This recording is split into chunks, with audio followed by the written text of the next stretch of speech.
Eu gostaria de iniciar agradecendo pelo convite de estar hoje aqui com vocês. Então, muito obrigada. Estou muito feliz por esse momento e poder vir aqui falar um pouquinho sobre essas plantas que fascinam tantas pessoas e a mim em particular, que são as palmeiras. Então, nós vamos falar hoje um pouquinho sobre os aspectos ecológicos e o potencial econômico desse grupo de plantas tão importante, não é? Vamos lá, então? Quando nós pensamos em palmeira, o que vem à mente da gente, né? Com certeza aquelas folhas lindas, exuberantes, né? Imensas, né? Os cocos, né? Aquelas praias paradisíacas, ou aqueles igarapés gostosos, né? Então, é sempre ligado à beleza, né? A palmeira, ela tem esse aspecto que nos leva à beleza. E ela, gente, quando nós falamos nessa família, nesse grupo, nós somos privilegiados, porque na nossa floresta, na floresta amazônica, abriga 50% dos gêneros dessa família, né? E 30% das espécies neotropicais. Então, é um número bem considerável, né? Bem expressivo, sendo que 8 dos gêneros são endêmicos da nossa região. Então, isso evidencia, né, a importância da floresta para a expressão, para a manutenção dessa família, né? O quanto essa floresta é importante para as palmeiras, né? E também o quanto as palmeiras são importantes aí na dinâmica dessa floresta, né, para a manutenção desse ecossistema. Então, assim, é muito expressivo o número de espécies e de gêneros que nós temos na floresta amazônica. E de acordo com Passos e Mendonça, essa família está entre o grupo de plantas mais importantes para a região amazônica. Por quê? Claro que tem importância ecológica, sim, com certeza, mas também é a relação que esse grupo tem com a população local. Então, são espécies que são utilizadas, né? São de grande importância para as pessoas que vivem nessa região. E de que forma que essas pessoas, né, que vivem na Amazônia, elas fazem uso desse grupo de plantas? E são vários, né? Eles utilizam como alimento, não é verdade? Como matéria-prima para a produção de casas, de móveis, de estradas, de bijuterias, né? Colares biojoias, né? Nós temos o marfim vegetal, que, que, que nós usamos para produzir colares, brincos maravilhosos, né? Fora as outras espécies também, como remédios. Ultimamente tem um grande apelo para a questão de cosméticos, né? A indústria de cosméticos está visando muito o comércio aí, de cremes, hidratantes, shampoo, óleos. E também a questão dos remédios, né?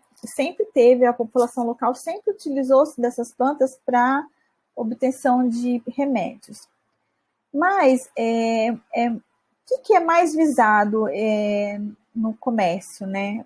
Assim, em questão de Brasil, o que tem mais apelo econômico são os óleos, como eu disse, né? A questão dos cosméticos, o palmito, não é verdade? E também a polpa. Nós temos aí, né, que está no Brasil todo, né, e fora do Brasil, com a polpa do açaí.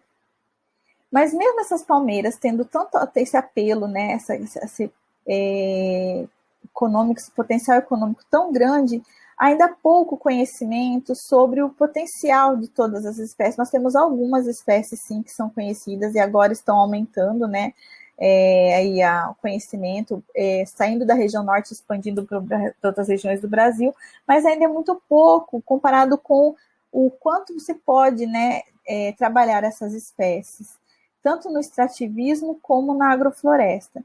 Então, é necessário que nós nos voltemos, né, voltemos o nosso olhar para esse grupo, né, para produzir ciência, pesquisa em cima dessas plantas, para que a gente possa, né, gerar conhecimento, né, conhecimento com relação ao potencial econômico dessas espécies, como atribuir isso às populações locais e à sociedade no geral, sociedade brasileira no geral. Nós temos muito, né, a ganhar, tanto como pessoas e a floresta também nessa parceria aí de conhecimento. Então, aqui, como eu já tinha mostrado para vocês, né, vários usos que nós temos de biojoias, alimentício, doces, artesanato, tapetes, construção. Então, são N, né, as possibilidades aí com as palmeiras. E entre as palmeiras, nós temos as mais populares, não é? E entre as mais populares, vamos falar de algumas, porque nosso tempo é restrito, nós podemos falar de todas, né? Então, eu escolhi algumas aí para vocês, para a gente falar um pouquinho nessa tarde. A primeira é o tucumã, né? Nome científico Astrocaria culeatum. É uma palmeira que vem ganhando espaço há alguns anos, principalmente depois que lançaram lá o X-Caboquinho, que é um lanche, né? Onde vai a polpa da fruta no meio do pão ou da tapioca. Então, ela é assim, muito apreciado o sabor desse fruto. E o comércio aumentou muito dessa planta, né? Ela tem esses espinhos, né, no caule, em toda a planta. A única parte que não tem espinho é o fruto. Então, isso dificulta um pouco a coleta, mas nada que a espécie humana não resolva, não é verdade? Então, assim, é uma planta muito apreciada, que está sendo, assim, o aumento, o consumo do tucumã está aumentando, né, consideravelmente. A frutificação do tucumã ocorre entre fevereiro e agosto, né? Então, ela pega até um pouquinho da seca ali. Mas nós temos um período em que falta tucumã. A gente já percebe que você vai tentar consumir, procurar um lanche e acaba faltando. Até para você comprar, você não consegue achar isso no mercado. Então, nós temos falta desse recurso quando procuramos. E aí já está, tá vendo? Um alerta, uma luzinha de alerta dizendo, olha, é necessário manejo, é preciso estudo sobre essa espécie, de como produzir, como resolver essa questão da falta desse tucumã no mercado, quando não está na época de frutificação. E para isso nós precisamos de pesquisa, né? E aí eu jogo a bola para vocês aí que estão nos assistindo hoje. Né? Nós precisamos que vocês investiguem, procurem alternativas para suprir essa ausência, que só vem crescer, né? E além da questão do fruto, nós temos o tucumã utilizado na produção de biojoias, né? E também ele é promissor para a produção de biodiesel. Aqui eu coloquei para vocês ilustrações aí, né, do nossa polpa, do fruto, a tapioca e também os brincos, né, as bijuterias aí que a gente é produzido através do endocarpo do fruto, né? Daí já não é mais da polpa, sim do endocarpo, porque ele é muito resistente também, bem fibroso. Ele aguenta muito, né? Ele é bem resistente e uma durabilidade excelente.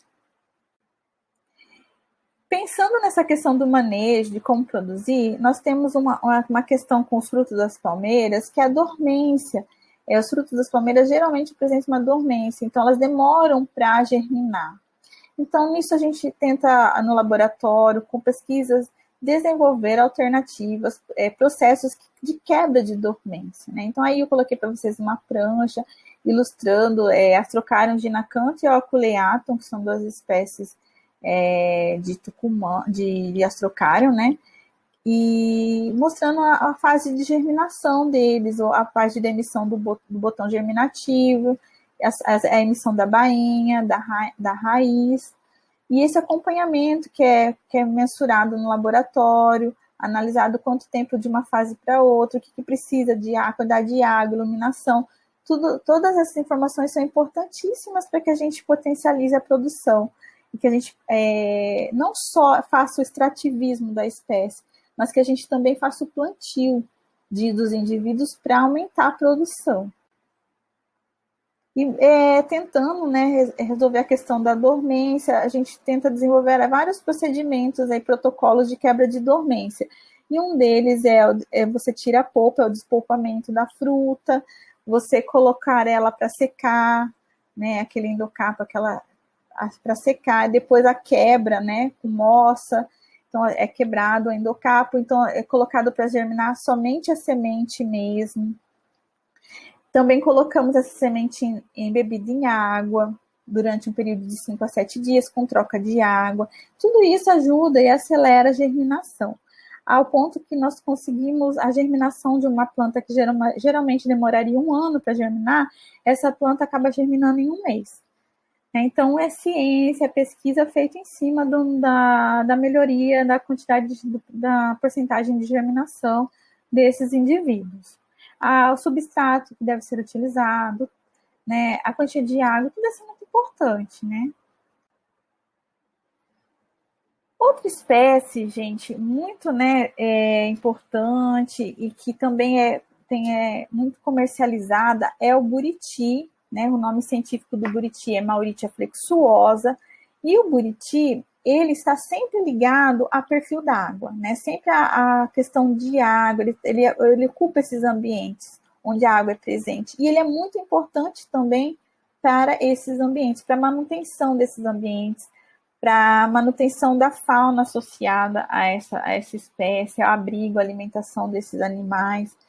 Então, ele é muito importante, né, para a manutenção do equilíbrio desse ecossistema também. Então, como trabalhar, como extrair, né, os frutos, as folhas, sem prejudicar tanto o indivíduo, né, a palmeira, como também o ambiente ali ao redor, né, as espécies que precisam também dessa palmeira, que não somos nós que precisamos.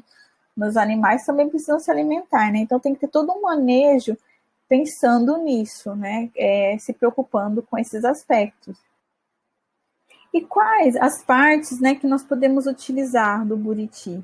Como a gente costuma dizer, né, das palmeiras a gente pode se aproveitar tudo, né? Desde o caule, a estipe, as folhas, os frutos, a semente, tudo é possível de aproveitamento. No buriti, durante muito tempo foi-se utilizado a folha, né, e ainda é muito utilizado para a produção, né, de esteiras, de artesanatos de sacolas, tapetes.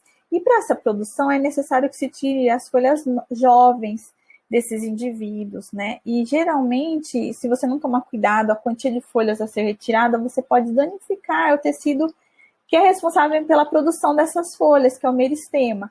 Então tem que ser tomado um certo cuidado do número de folhas jovens que é retirado por indivíduo, né? E antigamente, no Maranhão, essa coleta era feita com o corte da planta, né? Então você perdia a planta para coletar as folhas, né? Hoje não é mais feito dessa forma, você utiliza a coleta somente das folhas mesmo, né? E não há esse prejuízo do indivíduo, mas tem que ter esse cuidado de quantas folhas ser tiradas de cada indivíduo para você também não prejudicar o brotamento de o surgimento de novas folhas. A gente tem que ter esse cuidado. Além da folha, outro recurso, né, que nós temos do buriti é o fruto, que é muito apreciado também pelo sabor, né? Ele é muito gostoso. E esse fruto você aproveita-se para produzir geleias, né? Na culinária é muito utilizado para bolos, para sorvetes, né? E também para sucos, né? O vinho também é extraído desse fruto. Então ele é muito, e além da questão do sabor, que é muito apreciado, esse fruto ele tem outros atrativos, né? Que ele produz um óleo, e esse óleo pode ser utilizado para combustível, né? E também para medicina popular, para os preparos do alimento, né? Não só o fruto em si, mas o óleo retirado desse fruto pelo aroma e sabor agradável que ele apresenta, né?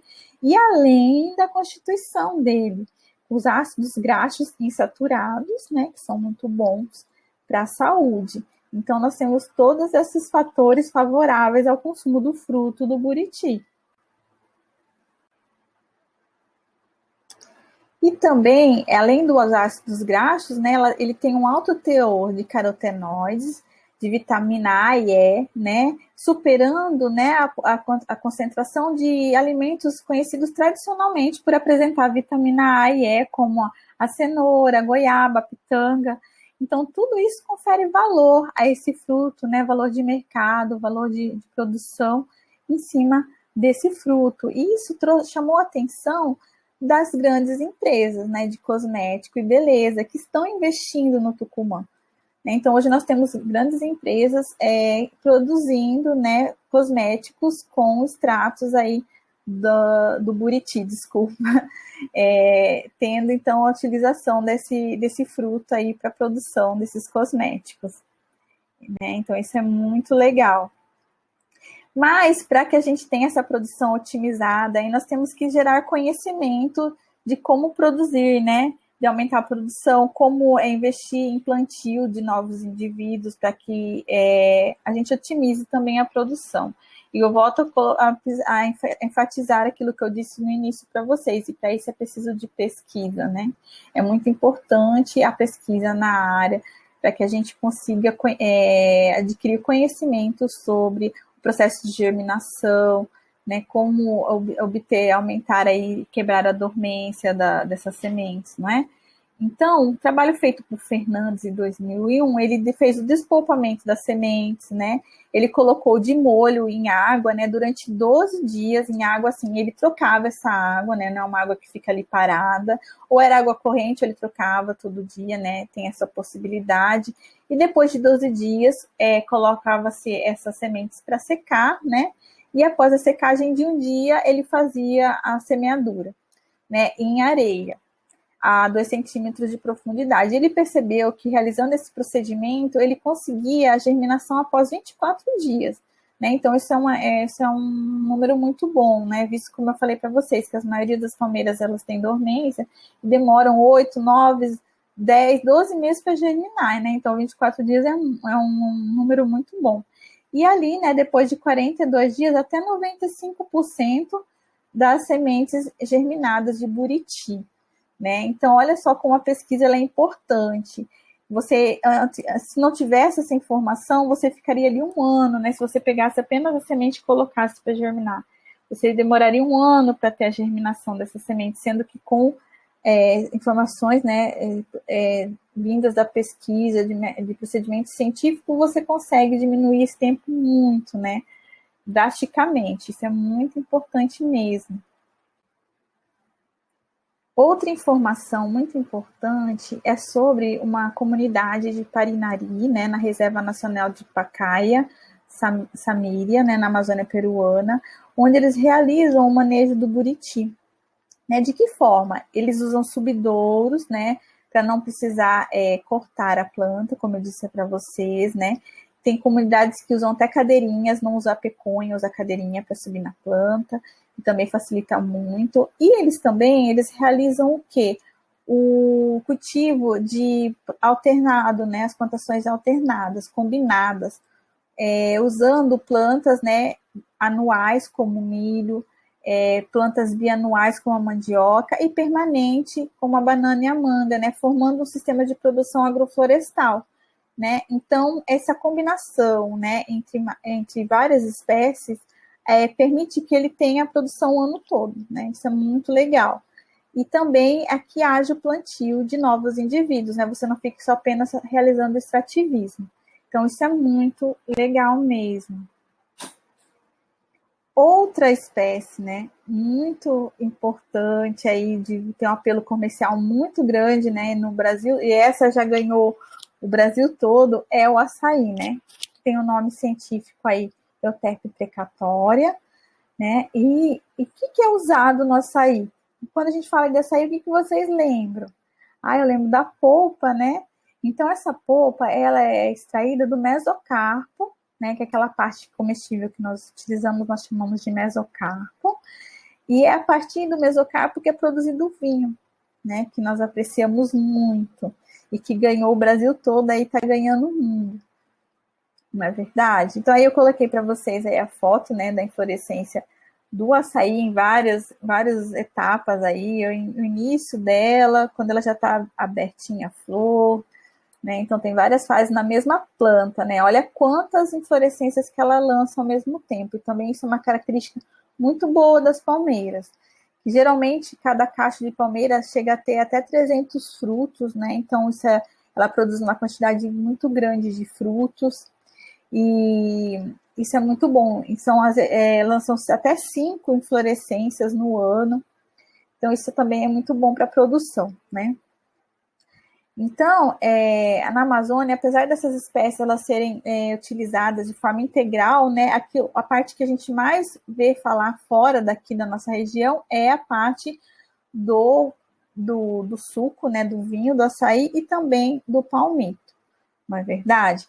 Mas o palmito ele já foi muito mais utilizado, muito mais extraído antigamente, com as leis de proteção, onde não proibia mais o corte, né, do Euterpe e Oleracea, no caso, o precatória. O precatória é o que ocorre mais aqui na nossa região, e o Oleracea mais na região do Pará, né, e o Édolis mais na região de Mata Atlântica, que é o Jussara.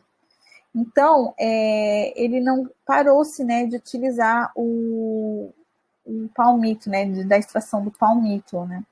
E, na verdade, o que também ajudou nessa questão da produção do açaí foi a questão de onde se mudou o foco, né? Saiu do palmito, mas foi para o vinho, né? Foi para o suco. Então, o próprio açaí, o sorvete do açaí, ele faz com que a planta permaneça no ambiente.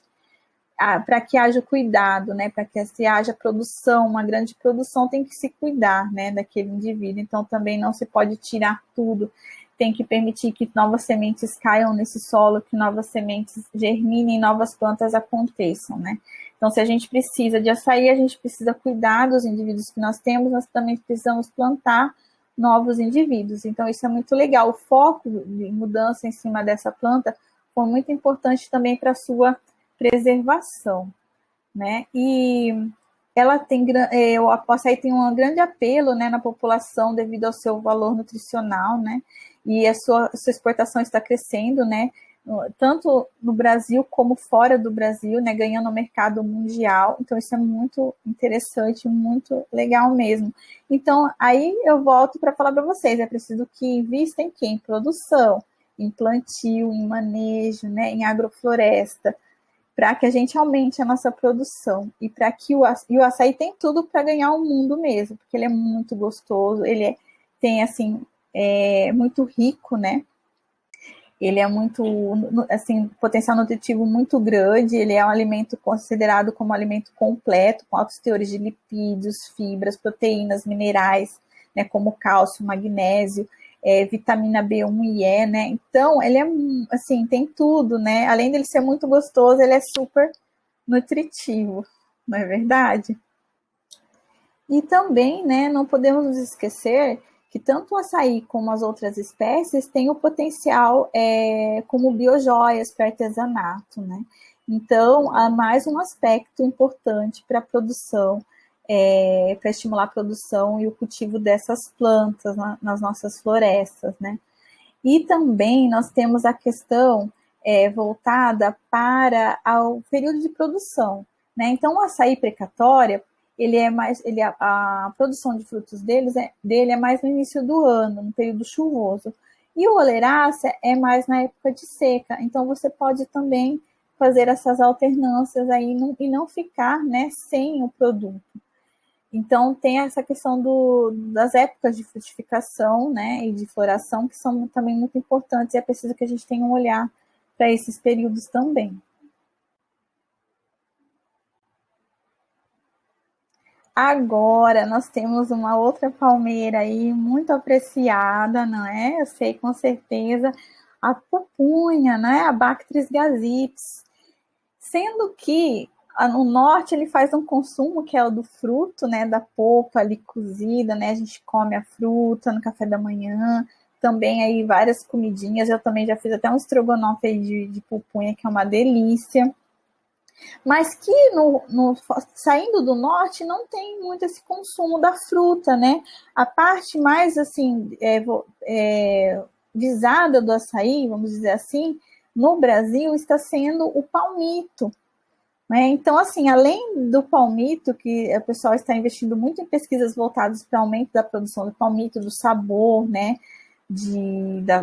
do tempo entre uma colheita e outra, também é legal a gente pensar na projeção do fruto da pupunha para o Brasil, né, porque ele é muito nutritivo.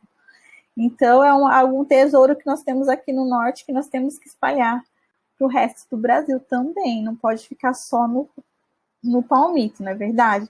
Então, como eu disse para vocês, o foco no palmito saiu do euterpe, né, do açaí, e foi para a pupunha. Então, isso foi muito bom, né, para o meio ambiente, foi muito legal, porque foi investido pesquisas, né, na área com o gênero Bactris, né, com a espécie Bactris gasipus, tem muitos trabalhos já voltados para aumento da produção, quebra de dormência da semente,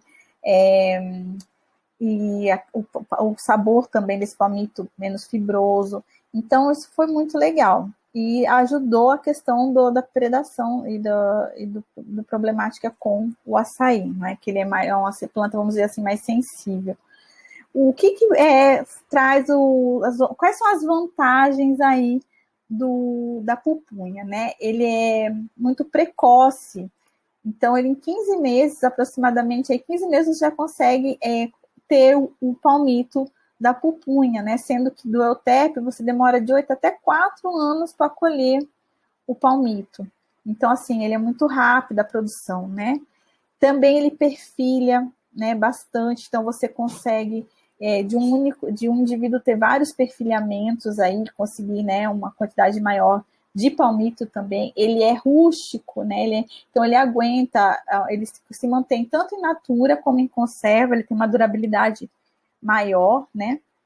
E com os estudos, a coleta desse palmito está sendo antecipada, você está conseguindo um palmito mais jovem e o sabor também mais agradável, né? Justamente pela pesquisa aí na área, buscando melhorias aí na produção e ganhando novos mercados, né? Porque o pessoal que gosta do açaí, né, do Jussara, se preocupa muito com o paladar, né? Porque o açaí ele é muito saboroso, então nós temos que alcançar esse paladar também aí com pupunha, não é verdade? E agora nós temos a novidade aí, né? Que é o patauá. O patauá ele está assim, né?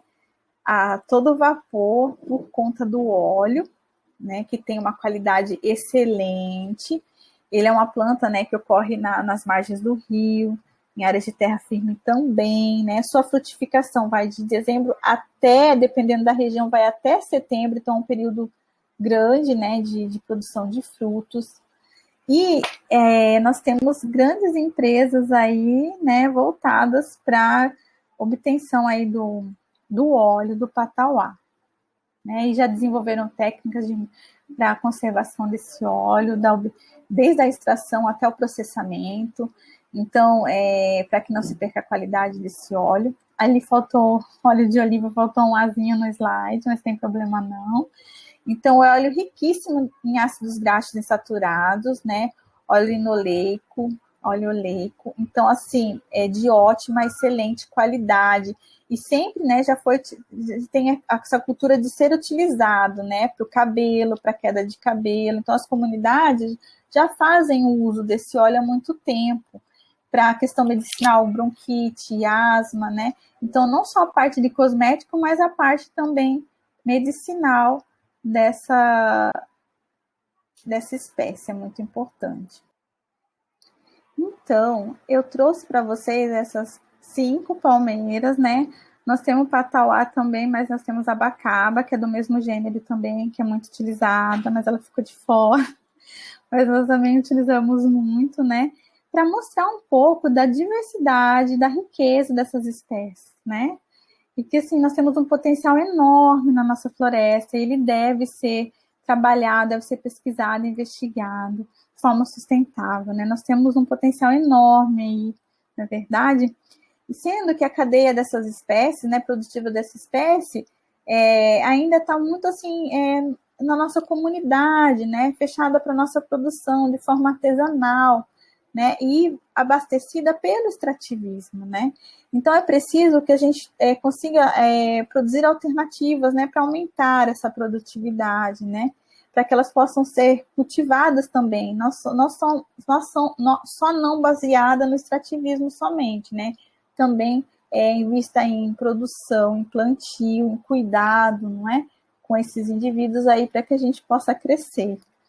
Então, pensando nesse aspecto, né, e também na riqueza, né, na quantidade de ganho que a gente pode ter, né, de saúde, porque são espécies riquíssimas nutricionalmente, né, que podem ajudar na questão dos óleos, né, na questão do biocombustível, na questão ambiental, na questão da nossa saúde, porque são riquíssimas em carotenoides, antocianinas, compostos fenólicos, que são antioxidantes, para remédio, e a parte alimentar, nutritiva desses alimentos. Então, assim, nossa, o leque é imenso de possibilidades, né? Como a pupunha, com palmito, tucumã, que é uma delícia. Então, assim, e como eu disse para vocês, a quantidade de frutos que essas plantas produzem é muito grande. E elas já possuem uma fauna associada, já possuem toda uma adaptação com o nosso ambiente, com o ambiente da nossa floresta. São espécies nativas na nossa região, né? Então, isso diminui o impacto. São plantas que nós já conhecemos, então precisamos olhar para essas plantas, né, para essas espécies que nós já temos a cultura de utilizar, não é verdade? E para que isso aconteça, né, a gente precisa adequar, né, a nossa realidade de extrativismo para aumentar a produtividade, né? De que forma, né? Introduzindo sistemas agroflorestais, né? E adensá-los, aumentando o número dessas espécies próximas às moradias, né? Não só indo lá em regiões esmas para coleta, né? A gente coloca esses plantios próximos às casas das pessoas que realizam a coleta, né? E também, né, consórcio entre as espécies, para que a gente tenha produção o ano todo. Quando acaba a coleta de uma espécie, a gente tenha já uma outra espécie produzindo, e assim você tem a produção anual, além da pesquisa, né, para aumentar o tempo de frutificação desses indivíduos, né? Então, são várias coisas aí, várias frentes de estudos que podem ser trilhadas para que a gente consiga aí dados, informações para conseguir sucesso aí no manejo dessas espécies. E como iniciar isso? Claro, com revisão biográfica. Você que se interessa na área, que você quer fazer pesquisa na área, nós temos várias já pesquisas relacionadas, graças a Deus, assim, de 15 a 10 anos para cá, muito interesse na produção de palmeiras, em produção de conhecimento das espécies de palmeiras, que era uma área que quase não se tinha pesquisa, porque são plantas assim muito altas, né? O fruto ele é duro, então para processar em laboratório é um pouquinho mais complicado, mas nós estamos vencendo essas dificuldades e o número de pesquisa na área vem aumentando. Isso é muito legal. Então, assim, aí eu coloquei para vocês, né, o site onde nós temos catálogos, né, tanto do Patauá, e eu coloquei 2 exemplos como do Tucumã. Nesses catálogos tem informações de época de germinação, época de floração, época de frutificação, formas de espaçamento para manejo de plantio. Nós também lá na UFAM, nós temos um projeto com palmeiras, e nós estamos produzindo também catálogos com informações para quebra de dormência, eliminação. Tem uma equipe muito boa já trabalhando com isso. Então, assim, a Embrapa também produz vários catálogos nesse sentido, informativos, boletins informativos com essas informações. Então, se você quer produzir, nós temos já muito material ajudando nesse sentido. A própria Embrapa também comercializa mudas. Tem produtores em São Paulo que compram essas mudas de pupunha da Embrapa, já construíram uma super estufa para germinação dessas mudas, produção dessas mudas para plantio de pupunha lá, né, na serra.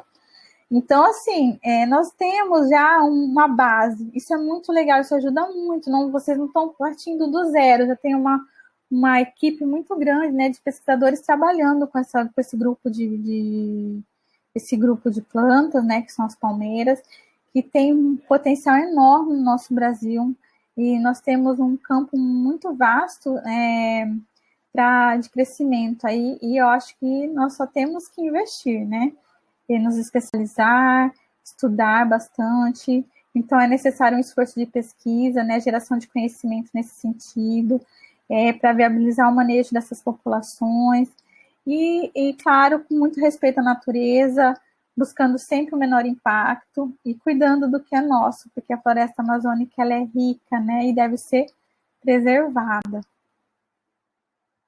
O futuro pertence àqueles que acreditam na beleza dos seus sonhos. Então, agora é com vocês.